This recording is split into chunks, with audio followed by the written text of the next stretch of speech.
everybody. Welcome to another episode of Grow and Connect podcast. Today I have with me Laura Gooler of Gooler Leadership Solutions. Gooler is a certified executive coach with a PhD in industrial and organizational psychology and over 25 years of expertise. Welcome, Laura. Thank you. It's good to see you.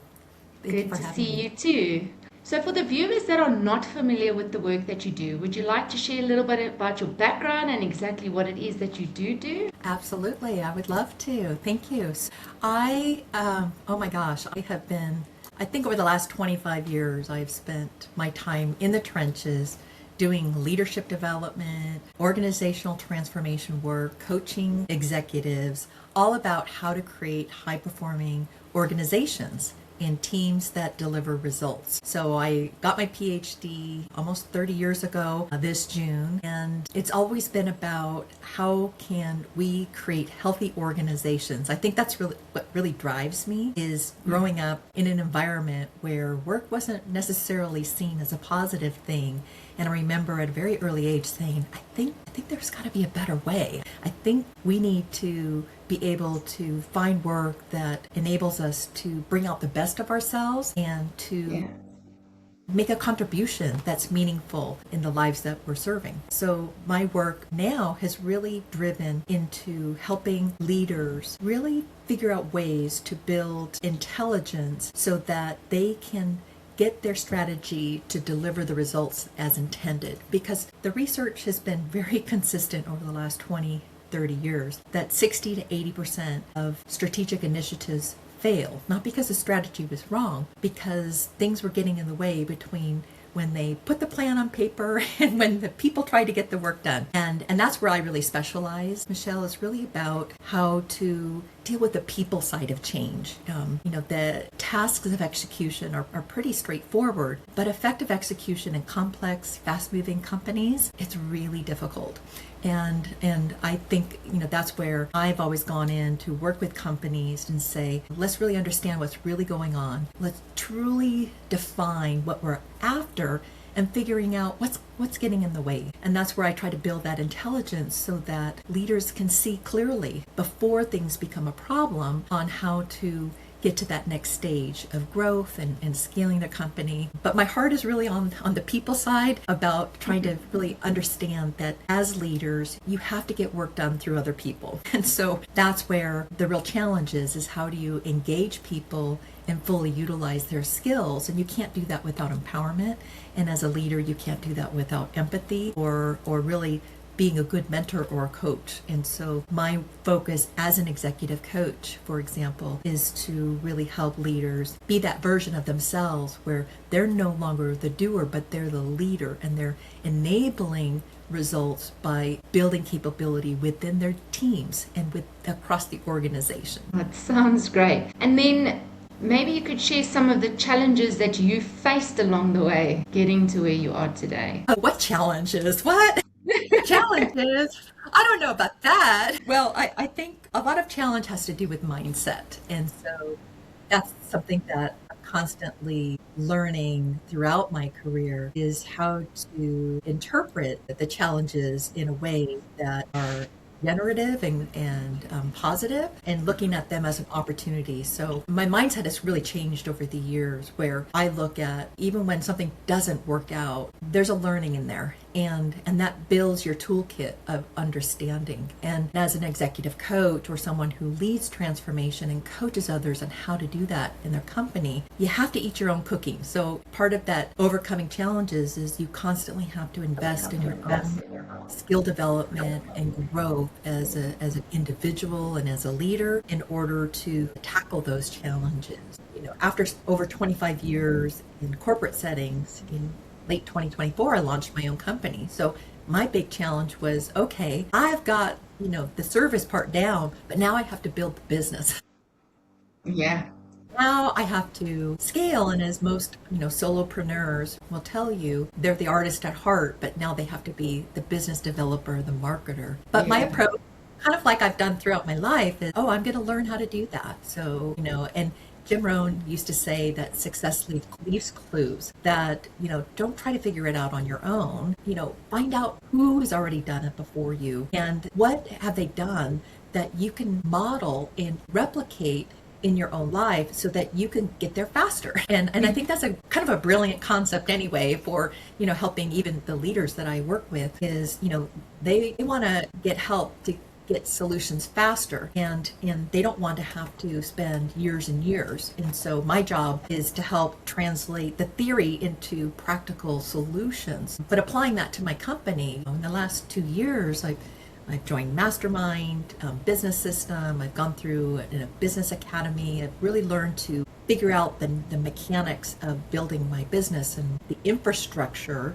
I've had to learn the technology side. And we are so, I don't know, this is what I believe. I think we are in such a fortunate era to be starting businesses because of technology. 10 years ago, when I was transitioning out of a hospital that I was working at, I contemplated starting my own business. But after all the research I was doing, I thought, I'm not ready, because everybody's telling me who started up their own companies, the amount of time, the resources it needed before you started really building in that cycle of revenue and repeatable business. And I thought at that time, it's like, oh, wow, I still want to do this, but I'm not ready and I don't have the resources. Now, wow, with AI, it's been a completely different experience. I got my AI certification through AI for Business. I'm working now also with ClickFunnels to become certified there. Do I want to become a marketer? No, but I need the skills and I need the tools to leverage in my business. And for me, it's all about, what is going to get me there with quality and precision, but also faster. And for me, I have to learn it. So, you have to kind of overcome that fear. I think I've always been the kind of person, I just wanted technology to work for me. I don't want to have to really figure it out. And now I'm in that vantage point. I did have to make that transition of being frustrated with some of those initial setbacks of learning. How do you build a website? How do you do the technical and back end of it? To I get to learn this. And that was a mind shift change. Well, I had to, and it was a problem too. I get to learn this, and once I learn it, there won't be that source of friction in order to leverage those tools. So it's all about a deep dive in, for me personally, I think my approach is, I'd love to figure things out and make sense of things and solve the problem. And I tackle that in my personal life the same way as I do in my business. I'm very proactive that way. And I think I've learned from an early age that if you just try, you can accomplish so much. And oftentimes I will hear people, even with leaders I coach, say, I'm not really sure I could do that. I've never done it before. And I said, well, if that wasn't an issue, what would you do? What would you do? And oftentimes, if we give ourselves that permission to dive in and tackle something, we can really accomplish a lot more than we ever thought we could. It may not be easy, though, so you have to be willing to do the work. Yeah. And have you created any tools to help you now in the business? Oh my gosh, yes. I am so excited thank you for asking. Such a pleasure. With my background leading organizational change and transformation and coaching leaders, I've been studying what makes effective organizations work for over 2 decades. And I really stood back as I was transitioning to go out on my own of how could I really extract out all that I've learned about what it takes for great organizations to execute effectively. And I created a diagnostic tool called the Execution Edge Diagnostic. And using AI, I actually built my own app. I did some research a year and a half ago when I was just starting this process to get an app developer. And it would have cost maybe $40,000 to $50,000, take several months to develop. And I was like, wow, that's pretty daunting. And was a startup that's pretty pricey. But as the AI resources got really better, I was able, for just a fraction of the cost, to create my own digital app that really provides an elegant solution for my leaders to take the assessment, and within 15 minutes they can get a personalized report and also hyper personalized feedback on how they can develop the specific areas that they may not demonstrate consistent best practices around how they're executing their business. So that's an example where through decades of research and developing an assessment diagnostic tool. And I really personally value that the greatest growth comes from insight. And so when we can find a shorter path to figure out where our biggest opportunities for growth are, then we know where to work with. And that was the whole purpose behind the diagnostic, is help people pinpoint where their strengths are and where their biggest opportunities. But the key question is, okay, what do I do with that? Like, what do I do now that I see that? And so it starts with visibility, right? And a lot of times when leaders are working in their organizations, they're too close to what's happening to really be able to step back and see what are the real drivers and the barriers for their execution in their organizations. And so my diagnostic tool was, developed through years and years of research, enabled through AI to develop an app. And now I'm also just finishing up a book on this process, because it's not about making money with the book, but it's about how do I help more people with putting a framework out there to learn how this all fits together, because the people side of change is quite messy. So you probably heard people say, people would just get on board, or all these personalities we have to deal with. Well, it's not about motivation. It's not about more motivation. And here's one of the challenges I often see with leaders, is that they think that when things start slipping, they have to push harder. And that's what I call execution discipline. Like, okay, but what I personally believe is that there's a huge difference between lighting a fire underneath someone's feet and lighting a fire within. And so when leaders can understand how to execute more intelligently, then they develop the capabilities to see more clearly.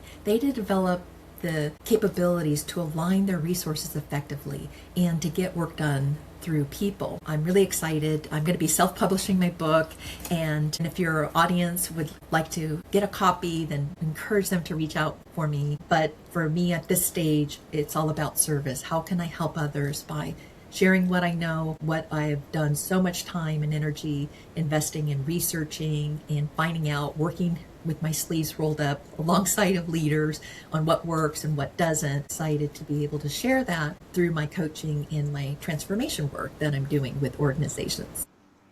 That's great, Laura. So I'm assuming that's one thing you're doing really great right now is with the book and the app and getting yourself out there a bit more. But what is one thing that you're working on actively improving? Actively improving. Yeah. Well, I'm always actively improving how I show up and what I'm working on. Part of that is done through daily practices that keep me in a good state. Gratitude is a really important practice that I have. It really helps me stay grounded and appreciative of all the blessings that I have in my life. But I'm also always challenging myself to become a better version. I do feel like I'm at my best when I'm learning something. So I'm always trying to build my depth and understanding. So I read a lot of books. I am in a lot of masterminds, and I'm part of coaching communities that I'm learning from other coaches across the world through like coaching.com, and where you can get access to different styles and approaches, because I don't believe there's any one best approach for working and engaging with a client. I think I have a broad and a deep tool set of resources, but the resources that I share and I leverage with the coaches, the leaders that I serve, depend upon what their needs are. And so I need to have gone through, for me, the application and do the work on myself for me to feel kind of credible with the leaders that I serve. So I think that journey is personal development has always been a strong force in my life, but I'm kind of, as I look back now, I think I can't believe how much it's grown. Even like that commitment to continuous improvement never stops. And I even do volunteer work in that area. So one of the things that I love to do, my family thinks I'm a little nuts about it because it's such a big time commitment. Since 2008, you've been a volunteer senior examiner with the California Awards for Performance Excellence program. And that's built upon the National Malcolm Baldrige Quality Framework that was established in 1987. But what I love about that is that These are organizations that are going through this let's expose what we're doing in all of our areas. And they're opening up their kimono and they're letting us in so that we can say, how are you doing relative to these criteria of high-performing organizations in your leadership systems, in your customer-focused initiatives, in your strategy, in your workforce, in how you engage your work processes, and ultimately in the results that you're getting. And so through that volunteer work, we're able to give these organizations that go through this self-examination process an extremely detailed feedback report that helps them highlight, these are your best practices. This is what we see you doing better than anybody in your industry. And what would take you to that next level would be these areas and giving them insight from an objective perspective. And through that process, it's a lot of work. It's about, 200 hours of volunteer time every year, but you learn so much as a person. So it's the teaming, and I've led many teams through that examination process, and we're all volunteers that we go through it. We go through training every year, but it kind of keeps me on the edge of always understanding what the latest thinking and perspectives are for what today's organizations need in terms of being effective. A few years back, we were all really trying to help organizations ensure that they had cybersecurity best practice. Now it's about AI and how do we enable them to have responsive and resilient organizations. So every year the bar gets raised about what it takes to succeed and thrive in today's organization. So it's a great way of staying current and present and really understanding how to move it from a theoretical concept into something really tactical and practical of what we truly need to do in our organizations today to be successful. That's great, Laura. Maybe you could share a recent client story. What was the initial change? What did you guys do together? What changed over time for them? Yeah, absolutely. So working with a great organization, they are a clean energy company. Their mission is to enable electrification for everybody. But the whole electricity infrastructure is, broken. And even my own condo, we went through a big transformation a couple of years ago where all the exterior of the building was redone. For the last 3 years, we're waiting on our own energy utility in California here to upgrade our panels, and we just can't even get the panels. But this is an example where high-performing organization, small company, some of their launch dates were getting missed. They were sending out some of their products that weren't meeting everybody's quality standards, which were very high. So these weren't sending out problems, but they were sending out things that needed the tweaks to still happen. And they were dealing with some engagement issues, not clear ownership. So there was some finger pointing about, well, that's not my job or that was their job. And they weren't really seeing connectivity for why things were happening that way. And so as I was going through and doing an intake with the organizational leaders, I really discovered it really fundamentally they were missing some of the key practices of execution excellence. And so we walked through, and first of all, we did an assessment of, well, where are you currently with the maturity level of core best practices and capabilities around execution in your business, and where do you need to be in the next 3 years? And part of the shift challenge that I encountered was, well, we don't want more structure because we need to be nimble, right? That's that mindset of the startup and scale, and there was some resistance to wanting to put any kind of more structure around these best practices. But we did the diagnostic, and then I also had them go through the assessment tool, my Execution Edge diagnostic, so that they could individually see where are they consistently demonstrating great practice around creating focus in their organization, or around leveraging their people to get work done through them, as an example.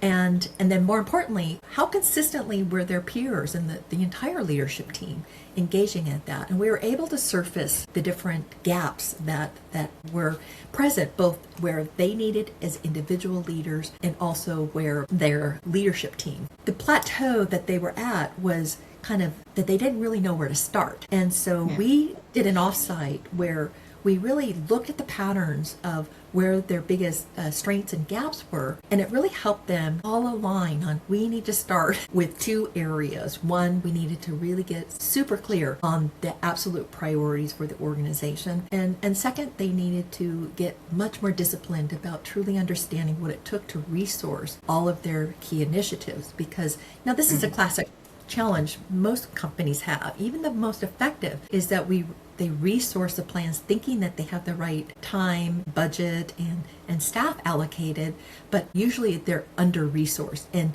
where it gets challenging is once you're midway or beyond into the delivery, you're coming up short and they're adding new initiatives that are competing for the same resources. So that really helped them identify what their priorities were, which led to another offsite where they had to map out their process for how they're actually doing their resource allocation within their organization. The big thing that we tackled initially as well was how do we build a culture of accountability? And what I saw with them is that they were in that trap of let's put more pressure on people, more urgency to it.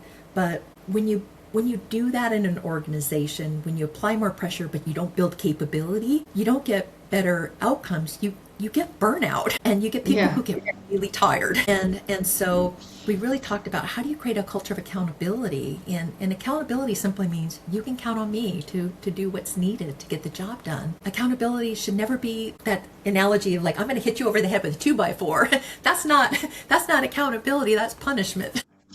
Yeah. So, but accountability really comes when you have clarity around, what's expected, when you have decision rights that are truly carved out with clarity but with guardrails as well, right? Like I can tell you, you're responsible for this, but you need to have guardrails to know when to escalate, under what conditions, so that you're not floundering and trying to figure it out. But the other side of empowerment is how do you build the skills that are needed in order to truly own the outcome that you're after. So creating a whole culture of accountability is something that I think leaders struggle with, but it's such a powerful thing to accomplish when you really understand how to deal with the motivational and human side of what it means to be an accountable leader and how to role model that. So we did a lot of work around that, and it really, I think, helped shift their engagement overall in the organization and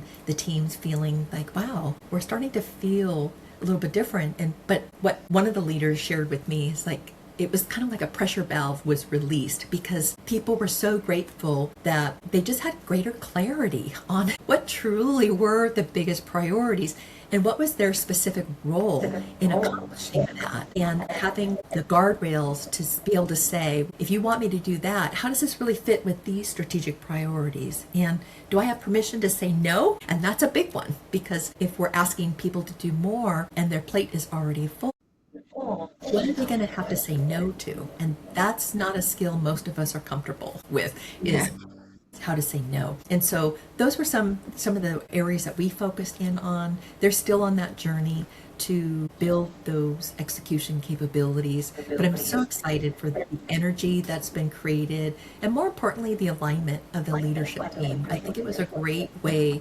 when you have a shared framework to understand your organization's going through, what each of your peers as leaders are going through. It also creates an opportunity to come together in a more connected and way for them. Oh, that's great. You really add the value. Oh, I'll try. I hope. I'll let them tell you if that's true. That's no problem. And then how has technology changed the way you attract and retain clients? Well, I mean, right now I'm still attracting most of my clients through referrals, but it is a different era right now. I mean, all the research shows that because, one, I'll put a little context. Let me step back for a moment. Most people that I work with in organizations, leaders and teams, they're still saying, like, when is it going to slow down? Like, when is change going to slow down? We just wanted to get back to normal. Well, It's never going to go back. In fact, change is never going to be as slow as it is today. And that might sound really painful, but I say that as context to answer your question, because what that means is that people want to get results and need to get results faster. They need to be more resilient in all of this. And how do they stay resilient with all the chaos happening? So leveraging technology is a way to gain visibility, right?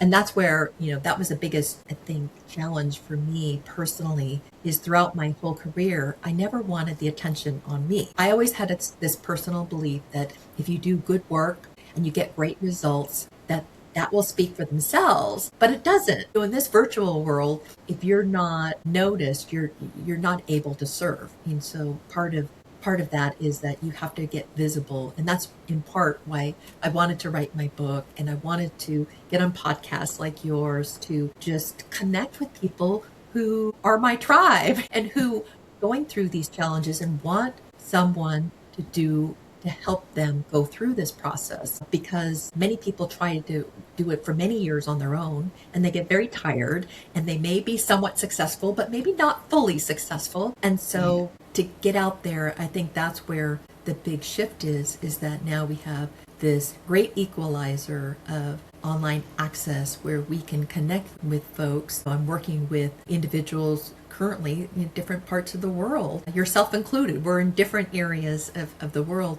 but it allows us to connect on that personal level. And so it's not about where you are, but it's about what you're doing and how you're connecting and engaging with people. So that's kind of where I think a lot of virtual businesses are right now in service, and particularly with executive coaching and the like, is that, leverage technology to get visibility and to connect virtually so you don't have to, but there's still that important part of connecting in person through on-site engagement, through meetings and interventions where you're coming together. But I felt like I maybe did a little roundabout way of answering your question there, but I think it's really leveraging the technology we have to communicate, to share, to engage and work collectively together are really powerful. Yeah. And then many coaches struggle to balance impact with income. So how have you structured your offers, pricing and business models so that you can serve deeply and grow sustainably? Yes. Well, that is, what is it that say, you build it, they will come. Yeah. But you have to have them come as you're building it. So, I love, being the entrepreneur where you're building the plane while you're flying it. And I think a key opportunity in that is to always remind yourself to focus on progress and not perfection. I'm a recovering perfectionist, so I will fully admit that has always been a kind of key crux.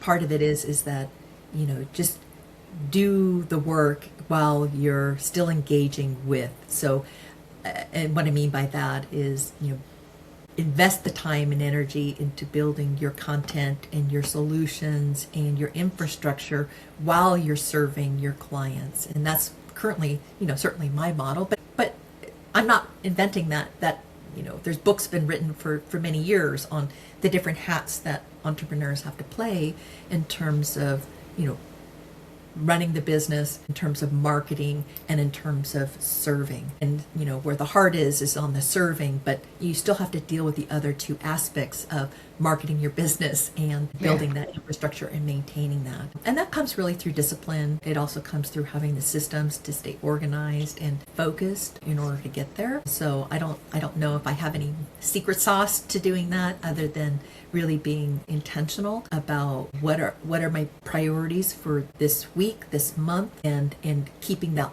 long-term perspective in play of how do you keep all the balls up in the air, and how do I leverage other resources to get the work done as well. So AI has been a great accelerator for my human capacity, so I'm loving that. Definitely can get much more done through that. And part of what I'm now starting to build the framework for is how to build more automation into the business, because that's a key element of reducing the admin burden, is creating those areas of automation that enable, and it's simple for those of your listeners that may not know what I mean by that. It could be as simple as okay, you have an offer and you want people to, buy your book, for example, that'll be coming up, or engaging in your solution. But the follow-up emails you can automate in a way that are still very hyper-personalized to your clients, but in a way that enables them to get that high-touch experience without having to manually think, oh, okay, I have to follow up with so-and-so, and now I have to follow up, and it become overwhelming. And so those are areas where I think there's a lot of opportunity to scale with efficiency by leveraging technology. It sounds great. So to close off, what is one piece of advice you'd like to share somebody that's new to your industry and hoping to get where you are today? Oh gosh, I think that I know you deal with a lot of coaches. There's somebody out there that needs you. So there's somebody that if you, and most coaches and leaders I work with, I know that they feel that they are meant to do more and they're meant to give more. And there's something very, very powerful when you, as a coach, can straddle up to that other person that you're helping and guide them through that path to what they want to get to that's most important to them. When they are truly heard and listened to, it's a powerful gift, and I think that is something that always go back to your why and connect to when you're working really hard and you're getting tired or you're frustrated with the building the business. Go back to the purpose of like, who do you get to serve? What is the difference in the lives of that individual or that organization? That is a powerful reminder and fuel for keeping going when you might feel a little run down or going through there. And never underestimate the difference that you're making in people's lives. And so I hope just staying connected with your purpose for why you went into this profession, which I believe is a very honorable one, and one that is a gift to others, that will help you really weather a lot and become more resilient as a result of that. Oh, that's great. So if collaborators or potential clients would like to reach you, what would be the best way to do so? Oh, I would love that. You can email me at laura@goolerleadershipsolutions.org. Maybe we could drop an actual email in here at the end when we publish this for the right spelling. That would probably be the best way. I also have a website, so if you want to go onto my website at Gooler Leadership Solutions, you can learn more about me as well. But I'd love to connect with anybody out there going through similar opportunities, and I'm a big believer of supporting other business owners and leaders, because we can always grow further, faster together than we can alone. Well, thank you so much, Laura, for joining us today. It's been wonderful chatting to you. Well, thank you for your time. It was great having an opportunity to share about myself and my business. So thank you so much.